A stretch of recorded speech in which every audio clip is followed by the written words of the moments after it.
Just like the way we start 5th grade, we start 6th grade the same way.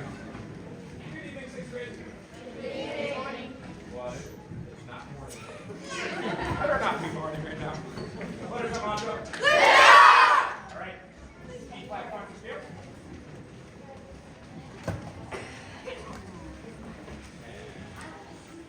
One, two, three.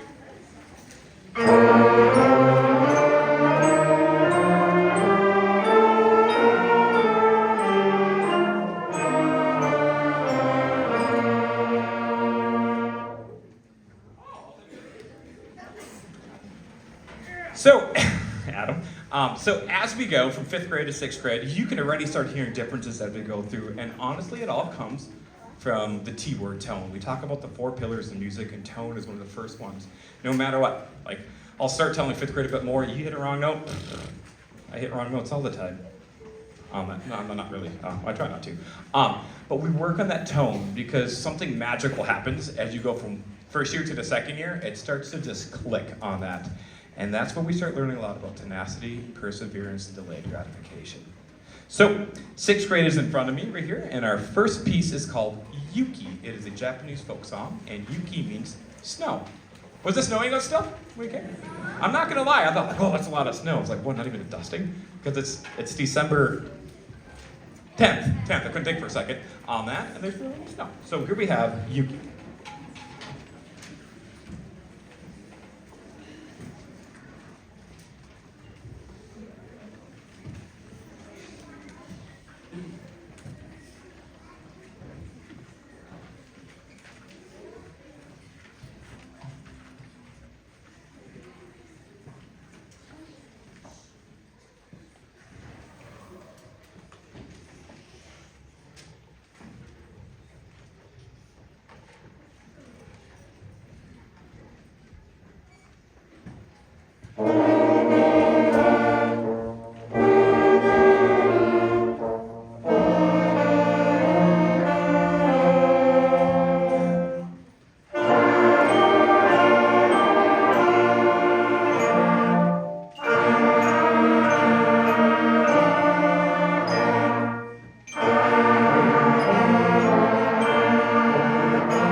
So as we move into the second year of what we do here, one of the things we start to really work on is moving from what we would call unison playing, which is what 5th grade did. We work a lot of tone and unison playing to do different parts. So like low brass, can you raise your hand for a second? Trombones, euphoniums, raise your hand, are playing a part. Sometimes tenor sax, Matthew, raise your hand, is doubling with that. Then you have the trumpets that are playing a different part sometimes. And sometimes the clarinets, raise your hand, we'll double part with that. And then we have flutes playing a different part, which is sometimes doubles with the percussion, you raise your hand. Okay, good, okay. And then alto sax. Alto sax is always sometimes a unique voice in the band world because sometimes it just cuts right through on that. So what starts to happen is that instead of playing one little line, we got all these different moving parts. And we tell in class, you can know your parts, but we come to ensemble rehearsal to learn everybody else's part. It's kind of like, do you ever go to a different class and learn somebody else's homework? Do you? I don't think I ever did. I don't know. So, all right, our second selection here is called Anasazi. So this piece, we really started to work our best in working on what we call dynamics. We call it dynamic contrast because it gets monotonous sometimes if you just play the same level and I would sit here and I talk for 3 hours going like this in a lecture class. Anybody had a lecture class like that before? I have before. don't want that. So we try to put contrast and dynamic contrast. Here is Anasazi.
So here are the final clues before our last piece. Oh yes, percussion got a big switch back there. Okay, so he decided to go to college where his musical awakening kind of started to happen. He then decided right after his 4 years of college to enlist in the Air Force for 3 years. And when he came back, he decided, you know what, maybe this is something I want to pursue even more. So then he went to Juilliard for piano performance and figured out he didn't have the cut for it. Then he went to the Eastman School of Music for composition. So this is now late 50s on that. So then he goes out into the workforce, couldn't figure it out for about 10 years. Didn't have his first big break of his career until 1975. And I guarantee you all know this person. Do you know who it is? It's John Williams. And so here's the thing about this, is what's really cool, if we think about all the movies that John Williams wrote for, Jaws was his first big piece on that, and the da-dum. Nobody had a bigger hit until him in 1975. Before that, it was Beethoven in his Fifth Symphony, C-sharp minor, I think, on that. And here's what's cool about it, is that his musical career started either with his 6 years old as piano, or it started with band. And so I encourage these kiddos behind me, 5th grade and 6th grade, and my 7th, 8th, 9th, 10th, 11th, and 12th, So stick with it as they go through. Because who knows? Maybe the next John Williams or Jonette Williams is right behind us. We never know on that. So I always think about it like a triangle. We start, try all those things, try all those sports, try those bands, stick with it though, right? As you grow through life, you'll figure it out if you like that. Thank you for coming on that. I really appreciate it. Thank you to Mr. Larson for doing our videoing on that. Thank you to my colleague, Miss Sandy, for helping out every place she can. Thank you to my 5th grade band. Hi, 5th grade band. Hi. Okay. Thank you, 6th grade band. Hi.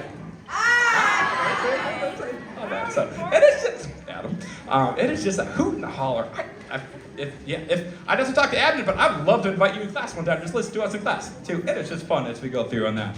So thank you to all of you for coming, because you show precedence and priority that you care for them on that. So we will be back. I can't give you the exact date. It's in May.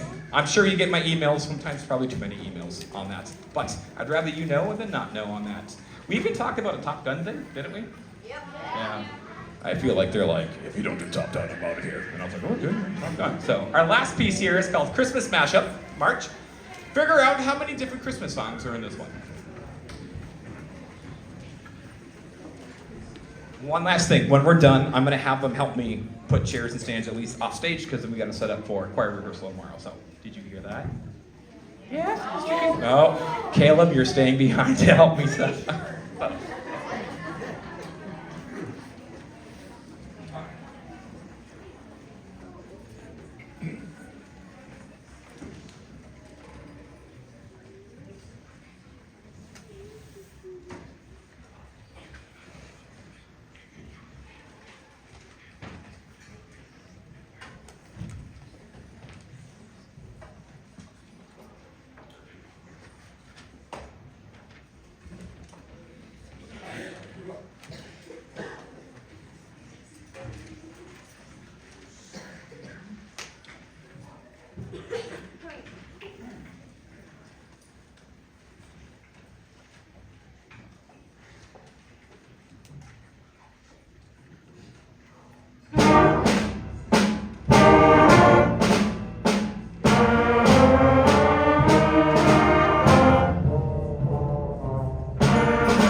Thank you for coming and thank you for staying. Have a glorious night. They're gonna help real quick, and then they'll get their stuff put back in the bad room.